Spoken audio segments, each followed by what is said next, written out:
Well, welcome to episode 2 of the Addy Hour. On today's conversation, we're going to be jumping in and focusing on topics of both stress and resilience.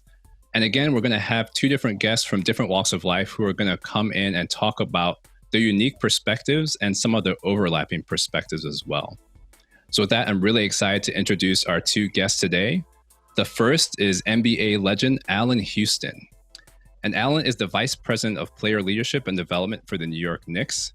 He had a stellar 12-year career in the NBA as a 2-time All-Star. And he's also deeply involved in the community. So as a community leader, he's been able to affect change through his Allan Houston Legacy Foundation and also through Fizzle, which serves underserved youth, families, and communities nationwide. So I want to go ahead and welcome Allan Houston to the program. Thanks so much for being here. Oh, thanks for having me. I'm looking forward to this fruitful conversation. Yes, definitely looking forward to it.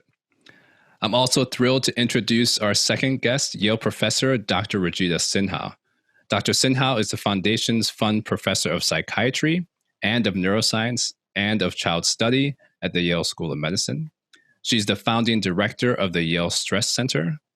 And she's also an expert and a researcher who looks at the biological processes in the brain that underlie stress and those processes and how they're linked to some of the unhealthy behaviors associated with stress, including things like addiction at times. She's a sought-after expert and contributor on multiple media platforms, and she's also conducted workshops on stress management and self-care. So really thrilled to welcome Dr. Sinha to the program today. Thanks so much for being here. Thank you for having me. It's my pleasure. So I think this is going to be a very timely conversation in a lot of ways, just based on where we are as a society right now. But I also imagine that the topics we'll be discussing will extend far beyond what we're thinking about today and are just important life principles as well. So I'm really, really excited to be able to walk through some of these conversations and to hear about your experiences and some of your tips for our audience listeners as well. But before we get into some of that, I did want to set the stage a little bit and just see how both of you are doing in the midst of everything that's going on. I mean, I can say honestly for myself, there is an element of tiredness that I feel in this moment. Some of that I know we're just coming off of the 1-year anniversary from when much of the country went into lockdown. In some ways, it's hard to believe that it's been a year already. In some ways, it's been slow. In some ways, it's been fast. But then also with everything that we're still fighting and dealing with around the racial injustices, really trying to fight against the systemic and underlying racism that's really embedded in our country, even with some of the news about the trial that's coming forth for the former police officer, Chauvin, in the case of George Floyd's murder, all the emotions surrounding that, all the tensions that we have with our political system and some of the challenges and frankly, ugliness associated with that, which we really emphasize in episode 1. I know for me, as I talk to family members and friends, as I interact with my students, as I talk to people in the community, as I talk to people in faith communities and church communities, there's really kind of this element of tiredness and really wanting to be able to move through and move forward, even though there's still work we have to do. So I know there's a lot there, but I was just curious how both of you are really managing everything right now from what we're dealing with in society and even in your personal lives. So Allan, if you'd be willing to jump in. I know that's not a light question by any means, but important. But it's a real question. It's where we are, as we kind of talked before we hopped on live. I think everybody is understanding we're in a world that we hadn't seen before. So we're all trying to navigate it. For me, we are approaching a year since kind of lockdown. And I remember literally March 10th of last year was the day it really kind of hit me because I was with our team, with the Knicks, and they literally stopped games on March 10th. And so, I'm just kind of going back and saying, first of all, I can't believe it's been a year. For one. And then it's like, what was I doing at the beginning? I think for me, I have had such a busy lifestyle. It gave me a chance to spend time at home, reflect. So I kind of had this dual perspective. One that was like, I was really kind of relieved that I could just have a real reason to be home and not be anywhere else and engage with my family. But on the other side, you see the pain that so many are going through and the pain that you're kind of sensing that you don't know how to kind of deal with and navigate. Because I feel like as a nation, some layers finally got peeled back, right? It was really it's almost like we're kind of getting to the root and discovery of who we really are and not who we're portraying to be as a nation. And didn't look pretty, And so we're trying to figure out, okay, it's almost like living in a house with a brother or sister that you're still trying to learn and know, and you're finding out some ugliness, but you're still family.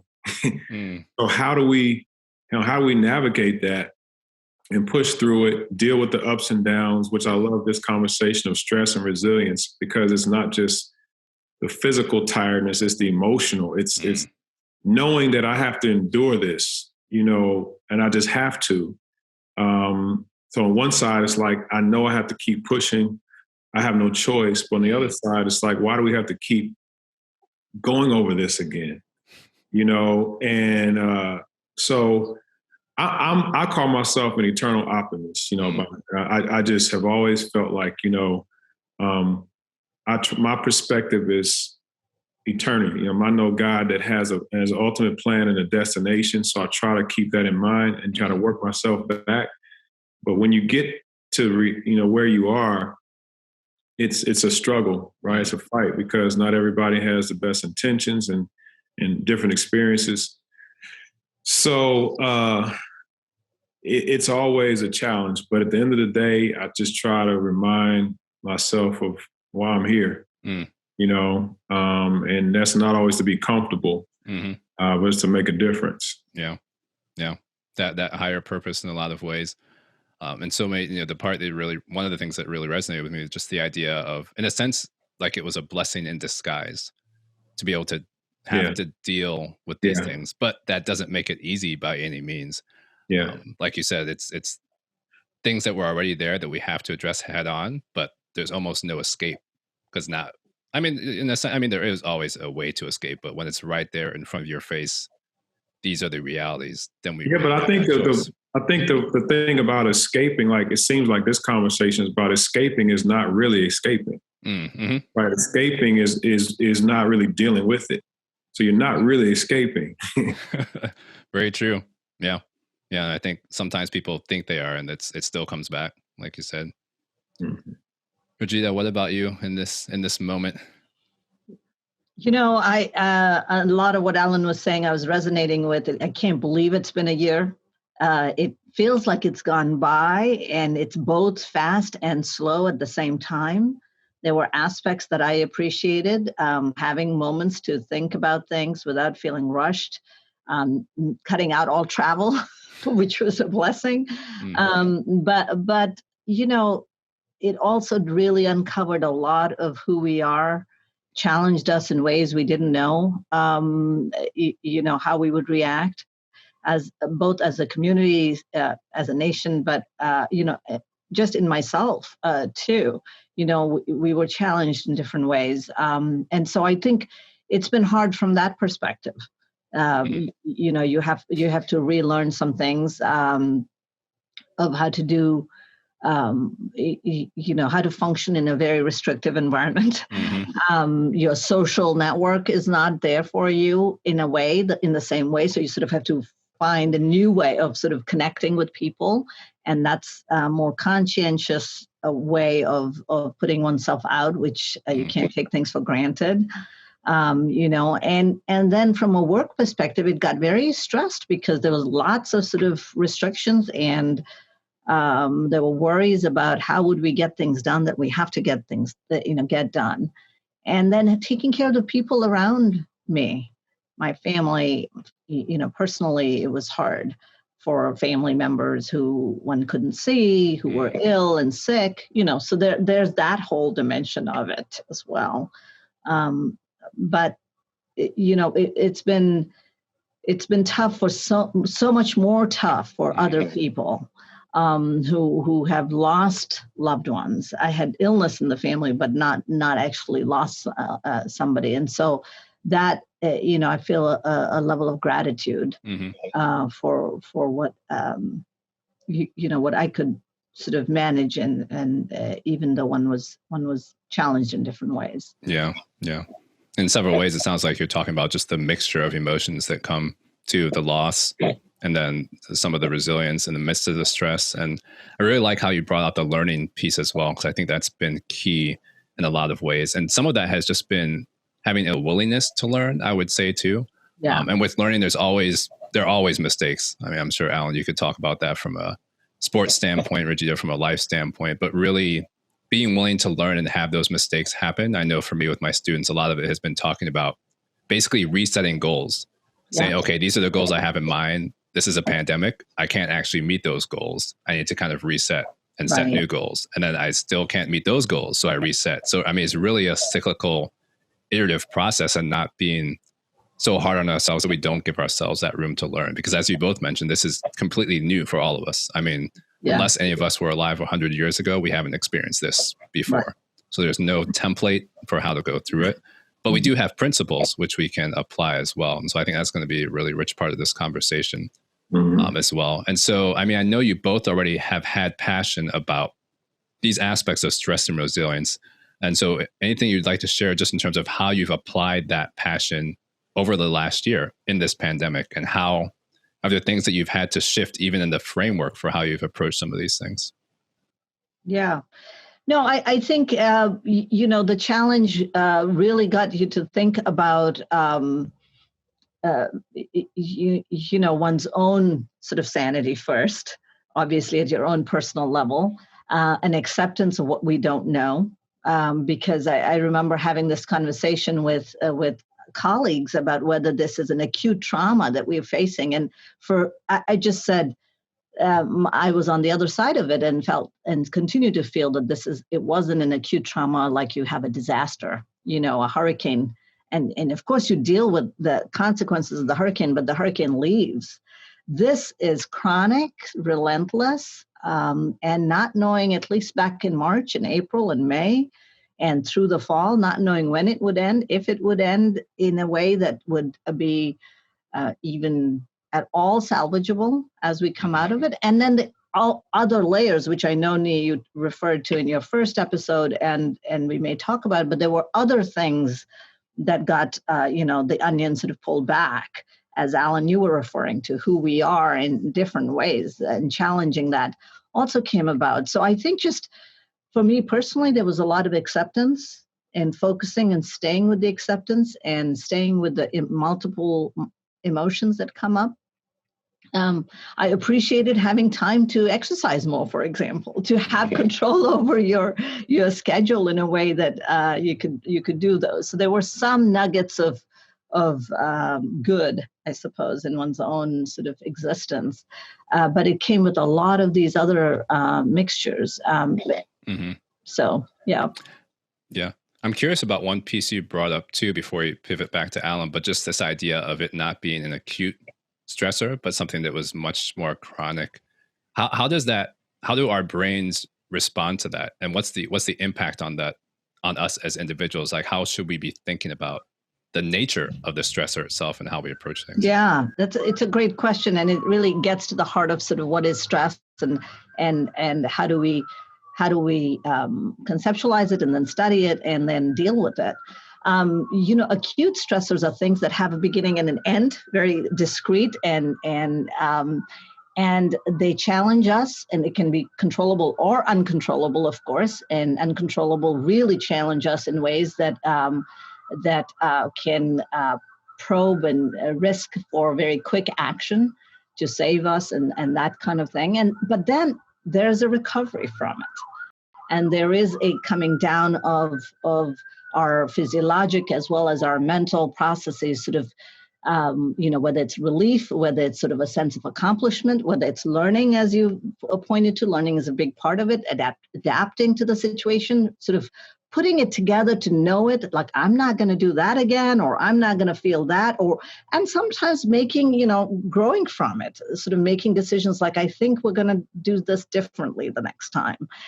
So you have room to manage that sometimes. Sometimes uncontrollable stress can be ones that really challenge you in ways that, put you on the spot to learn in major ways, and you have to be open for that. This, the chronic relentless is one that unfortunately a number of people in our community already know what that is. Not in the way of the pandemic, but there is a lot of chronic relentless stress. If you were about to get evicted, for example, or you don't know where the next paycheck is going to come or whether you will have the rent money. And that's just like one example of it.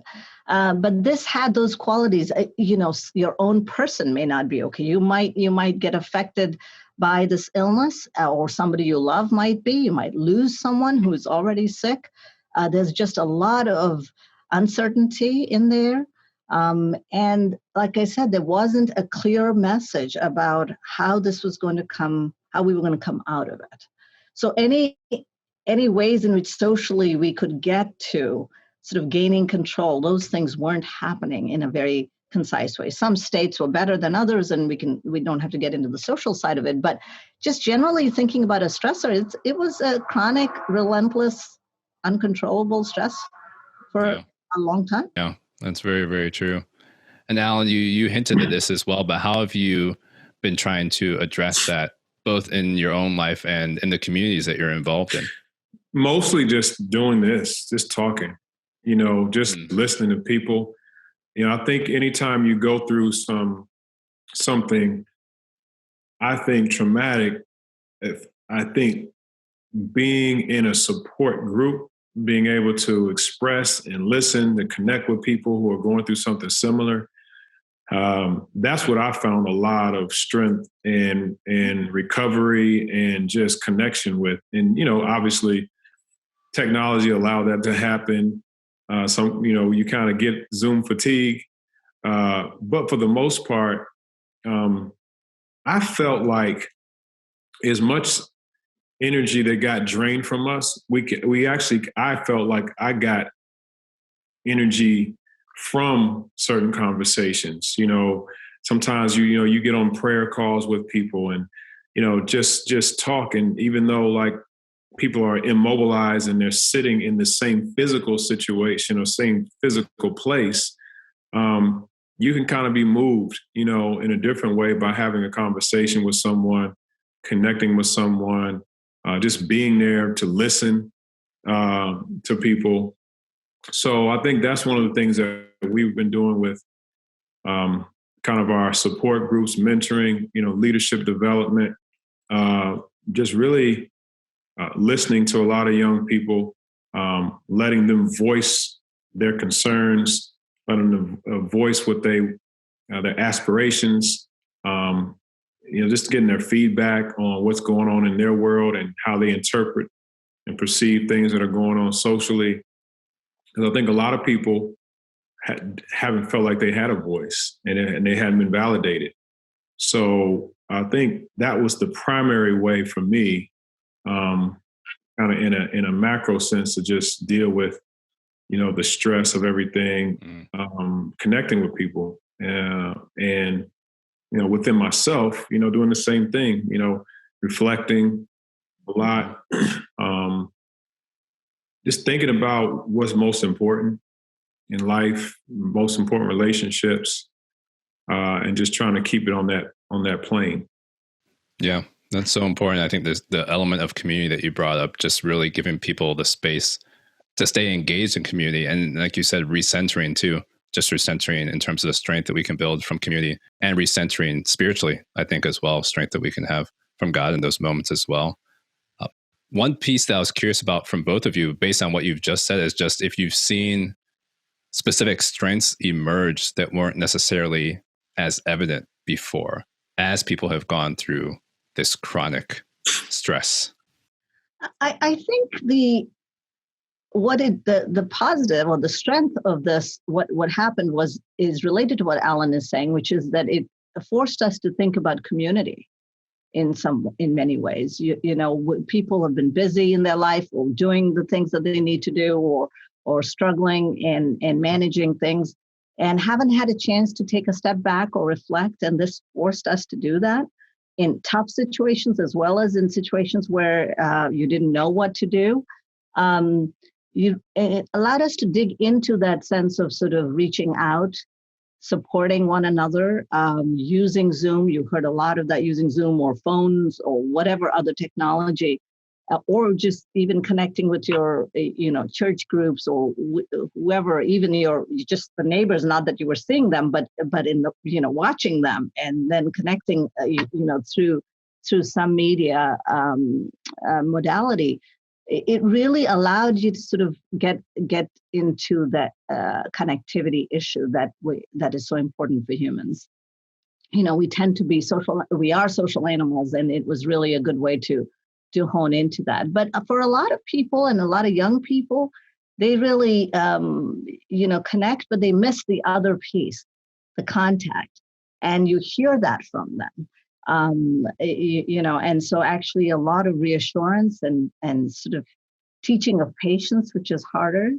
So I think even that got challenged. While that is a strength, it's perhaps something that we didn't, we weren't aware of how much investment we need to make in that. And I think we got a chance to see this, the community community fabric not being as strong as it could have been. Mm-hmm. Yeah, that's really true. I've had lots of yelling conversations with neighbors across the street that just didn't exist before in a different way. But it's funny because you can see that tension and that desire too. As people are out doing yard work and they're getting closer together, then all of a sudden it's like, oh, I forgot we have to social distance. It's like that yearning that was just starting to bubble up. So I think you're exactly right. It's teaching us a lot. Mm-hmm. Yeah, I mean, I think it definitely gave us a better appreciation for just, nature, just, doing the things that are just natural to us, just walking, talking, exercising, those things that just help us be whole. I think that what got strengthened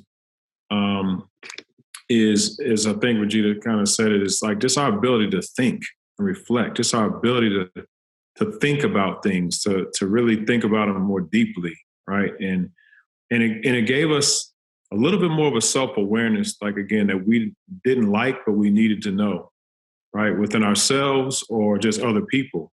Like, oh, okay, that's what they're really thinking. Now I see what they're really thinking. I thought it, but now I see it. They said it, and we're talking about it.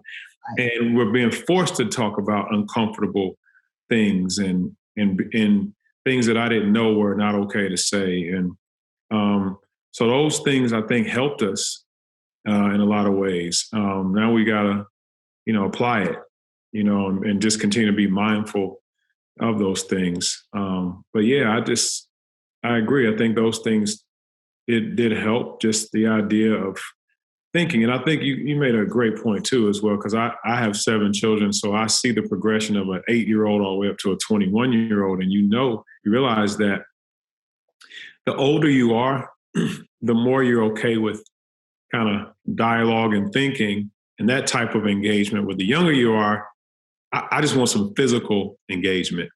You know what I mean? So you really see this natural progression of how we live and how we develop, and how we really do need the young people, the younger we are, to have some social engagement. It's extremely important. And that's why, I'm praying that everything can quicken, so that people can kind of just get out again and feel that sense. Yeah, that's so important. Rajida, do you have suggestions for people in terms of that piece that Allan just brought out, especially for you mentioned young people, like still trying to have those spaces of physical connection that's so important? Well, the physical connection is tough, right? Because you have to at some point make the contact. But I think Zoom goes a long way. I think people using their different sensory modalities to connect with other people. I think there's creative ways in which teachers and others have reached out to do that. I've heard, for example, getting kids together for joint movement things, whether it's joint dance workshops or singing together and yoga together, and so physical activity in that way. has gone on, which has been important, and the kids have enjoyed it. And again, depending on the age group, I think that that matters. I do think that the other piece of this, and maybe you were going to get to it, is that the need for connection around the difficulties that have gone on in this past year as well. And because I think for children, particularly, how you connect on that is really important. But there has been such a tremendous amount of loss in many ways, even though we are talking about, we got challenged and we tried to figure out how to cope with it and manage to strengthen those aspects. There was a sense of loss. You lost your way of living and your way of being, and at the most, just at the top level. And then there was loss in very physical ways, family members losing, loss at just multiple levels, and the pain related to that. And I feel like we don't talk enough about that, because we spend so much time wanting to be, as Americans, we like to be upbeat and happy and oh, we're all great and resilient, and not perhaps paying as much attention to what's coming apart. Yeah, that's really important. So I'm curious, how do you suggest for both of you that we deal with that loss in terms of even just acknowledging that it's there, but then having the tools to move through it and to build resilience? Because I think in some ways, sometimes there are misconceptions about what resilience really is and what it isn't. So what would you say to people in terms of what are appropriate ways to address those things, and what things should we be trying to avoid in terms of how we approach it? Yeah. I'll just start. I think what Allan said is really important. I think the support and listening and talking is one of our very natural tools. But really going to where the dark side is, where the darker aspects of it, to not be afraid of that, to reach out about pain and sadness and about distress, and to stay with it, because we want to go very quickly to how do you cope with it and what do you do with it? And there's a natural way in which there's the risk to promote avoidance in that way. And so I think knowing pain, there's a lot of beautiful historical context of, if you know pain, it gives you the answers. It shows you what path you need to take. And so pain and distress teaches us as well. And my own personal belief is, and what I see around, is that we don't pay as much attention to it. So there's a risk that people who are facing the loss in that very deep way tend to put it aside, not talk about it, because others are not paying as much attention to it and have moved on from it. And so we do a lot of work on that, the trauma of things, and how to accentuate it so that, in fact, not to have people suffer, but to know their pain. And there's a difference in those aspects. Mm. That's really important.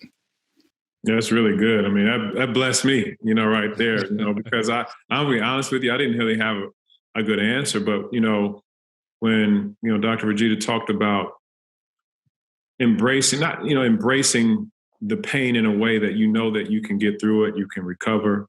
Often when a player gets injured in sports, for example, I kind of go back to when I had surgery a few times, and it's painful going through that process, the healing, the recovery, but oftentimes you come back smarter, wiser, you learn from it. And the other thing that I like what you said, Doc, is about, don't run from pain.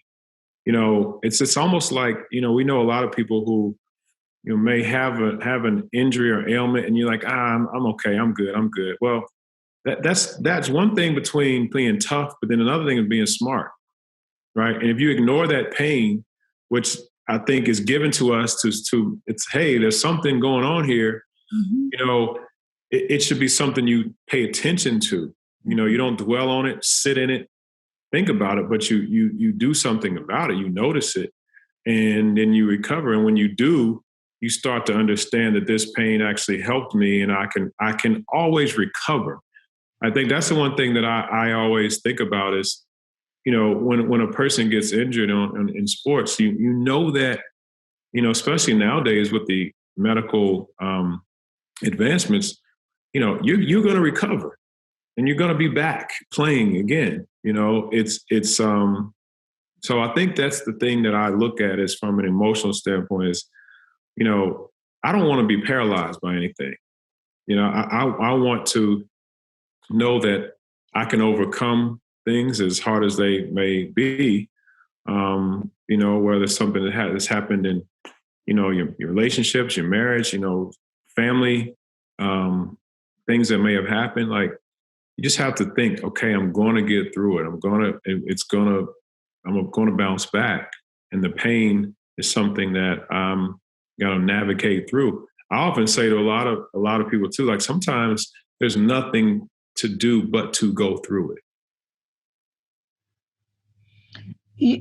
Allan, that's so true. And yet we spend a lot of time trying to not go through things in the way that, and in fact, there are social sort of norms about that.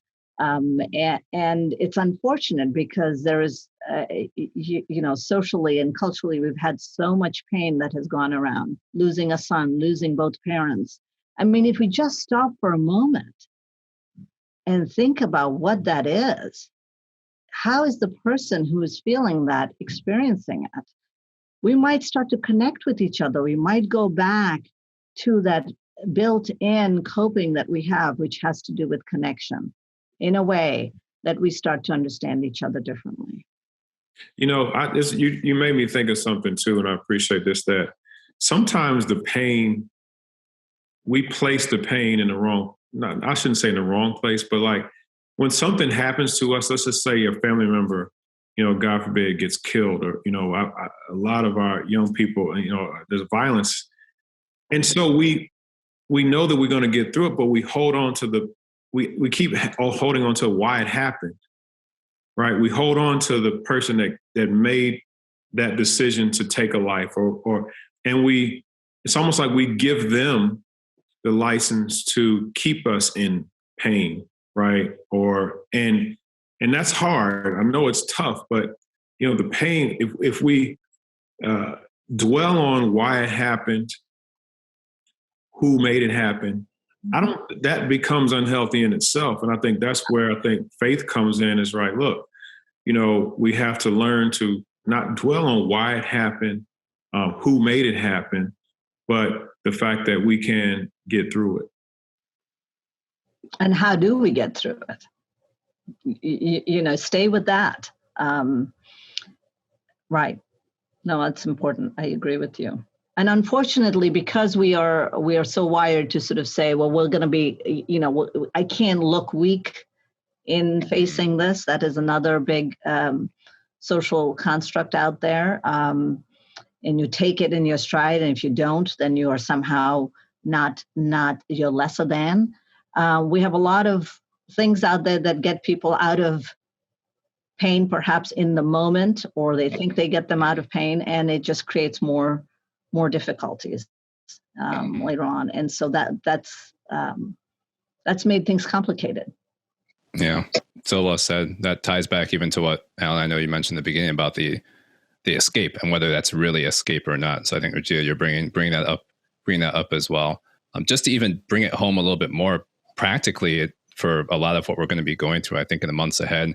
I did want to ask both of you in this aspect of what you're talking about, how to deal with the pain and process it, with things that are coming online with the Chauvin trial and things like that, and all the emotions that will bring to the surface again with George Floyd's murder. Are there practical pieces of advice that you have for people in terms of how to process that from a biological perspective, from a stress perspective, from a spiritual perspective? And a lot of the themes we've talked about, I think, can be applied, but it'd be great just to hear both of you elaborate on exactly how people should be thinking about that going forward.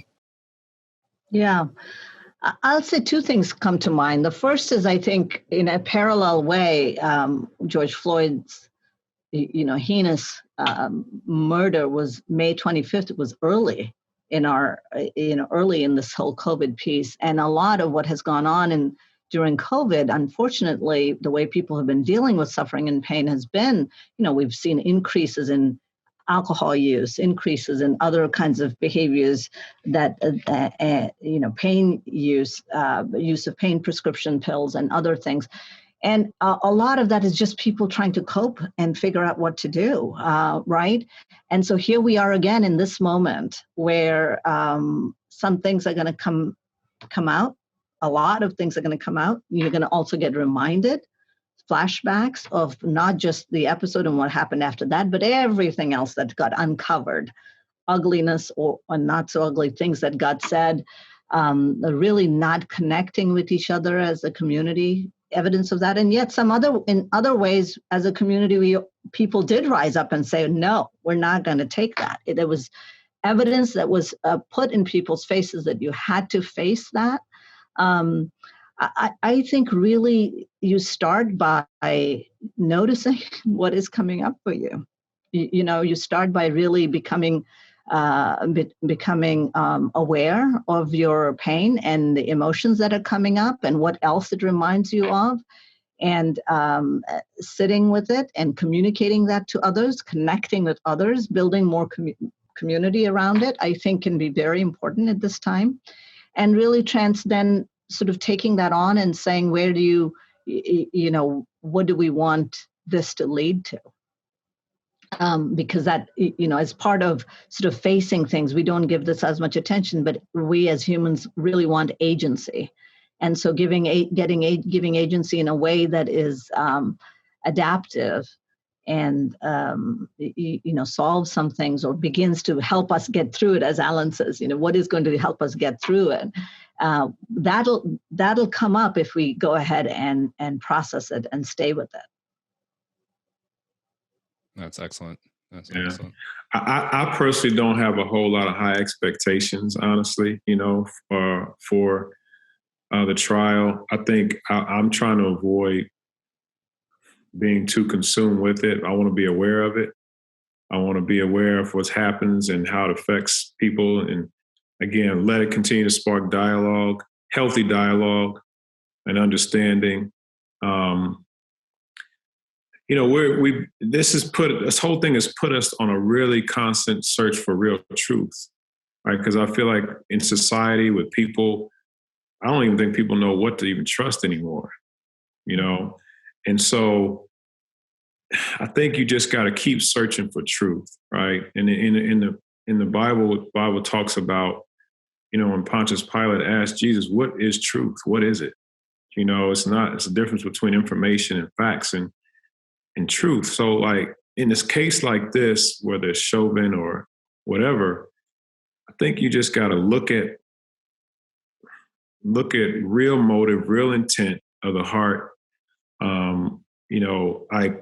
We've done something that we're doing. We're talking with our foundation. We're meeting with police officers and seeing how their sensitivity training goes, seeing what goes into your department's development in these areas. Just ask your police department, what are you guys doing in the area of developing?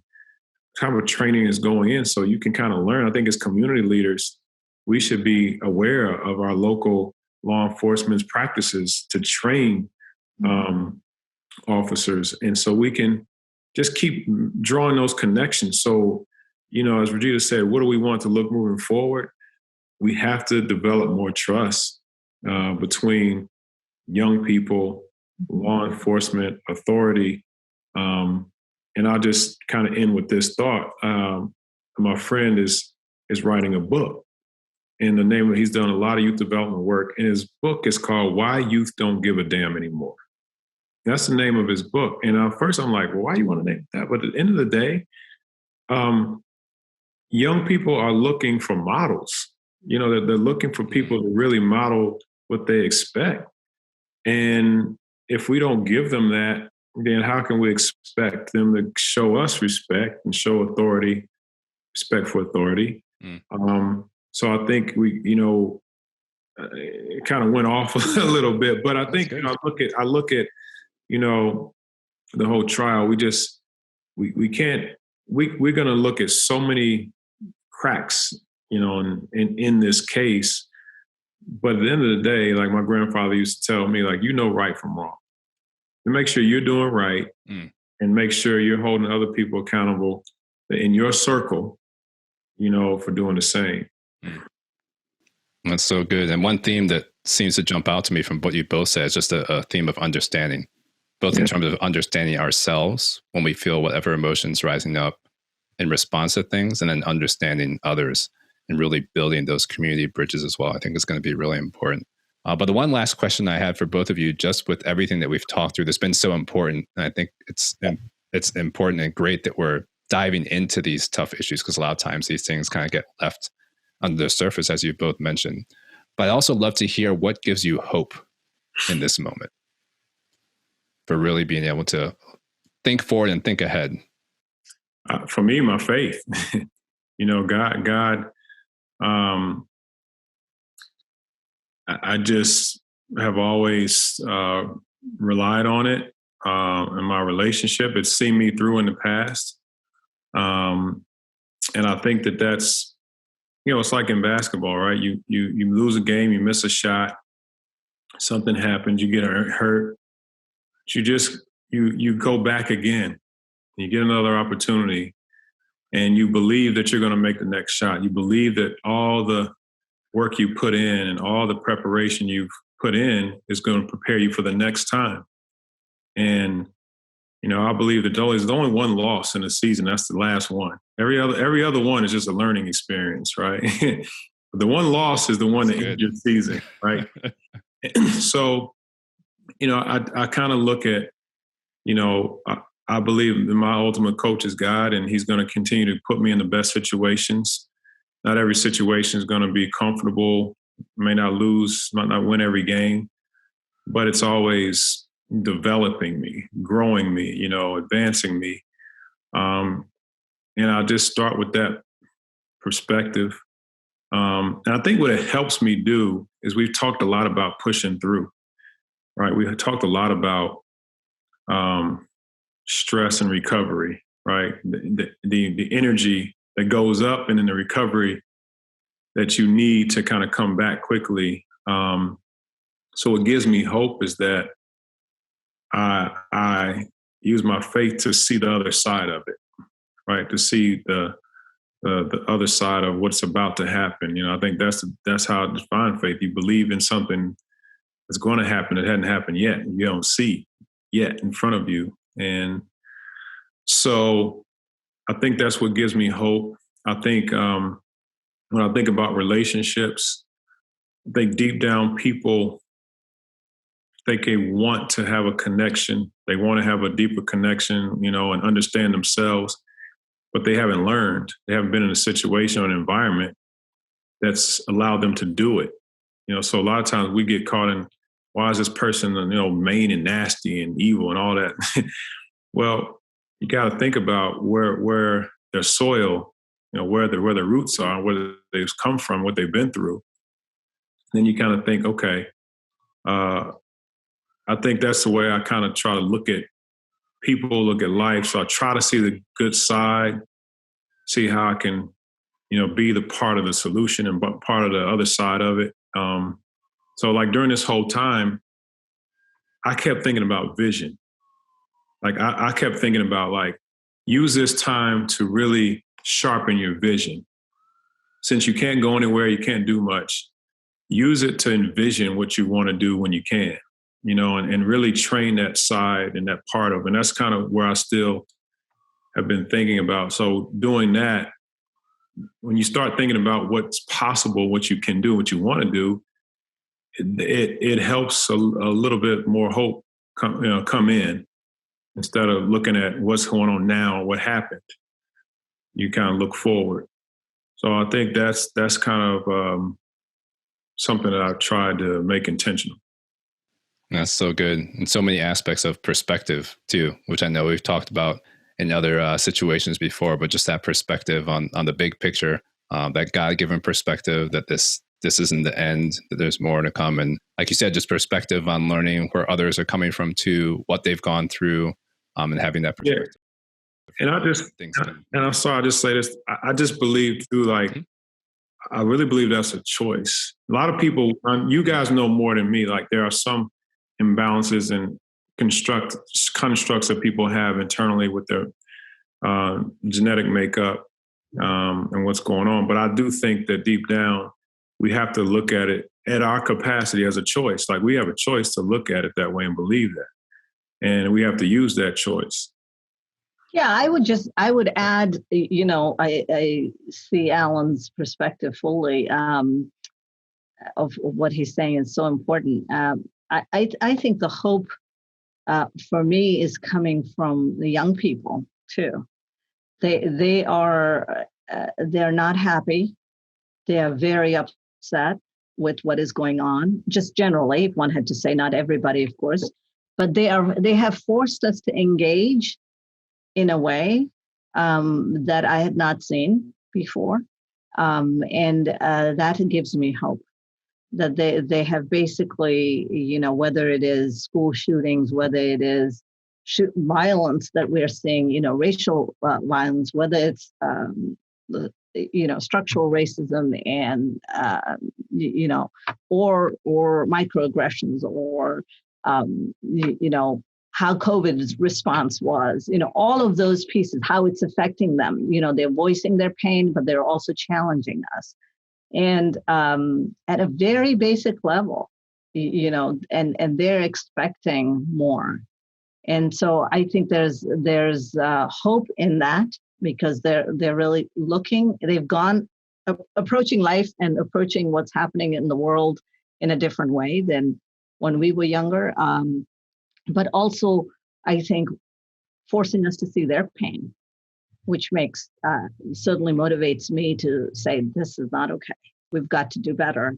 And it sort of appeals to hopefully to our own better angels to sort of come up with solutions to break down barriers if we can, to sort of think outside the box, to not get stuck in the choices, as Allan was saying, to sort of think of alternate things and alternate choices and other ways of other alternate perspectives, as you said, Nee. And so those, because it's amazing how that can be, there are lots of different ways. You just have to open your mind up to it. And we are faced with really lots of challenges, but the hope is there, and we have to believe in it, because we want to, and we have to find a better place and a better way. Yeah, that's so true. And it ties together what you're both saying, both about the choice and perspective and the choice and action. I think in a lot of ways, the youth are really paving the way and showing us that choice and action. And I think in some ways it's up to us to even step up and step with them in those pieces. Yeah. Exactly. Yeah. Join in. Mm-hmm. That's it. And it gets back to that community too. I feel like we just went full circle. So that's a great way to tie things together. Well, again, I'm deeply appreciative to both of you for jumping on the podcast, for jumping into this conversation. I think there's so many rich pieces that are going to be important for us. I know even for me, I'm sure I'll be listening to this again. There's always, even as I'm hosting, there's always nuggets that I pull out a second time through. So I know that's definitely going to be the case here as well. So thanks again, both to Allan, Dr. Sinha, for joining on the Addy Hour. I know this is going to bless a lot of folks and be informative and empowering as well. Definitely appreciate both of you. Thank you, Dr. Sinha. So it's a pleasure, learning from you, visiting with you, and thank you, Nee. Thanks for inviting me. Of course. Yeah, thank you, Nee. Thanks for having me, Allan. It was a real pleasure to chat with you and with both of you. And I look forward to hearing more of the Addy Hour. The Addy Hour. Addy Hour.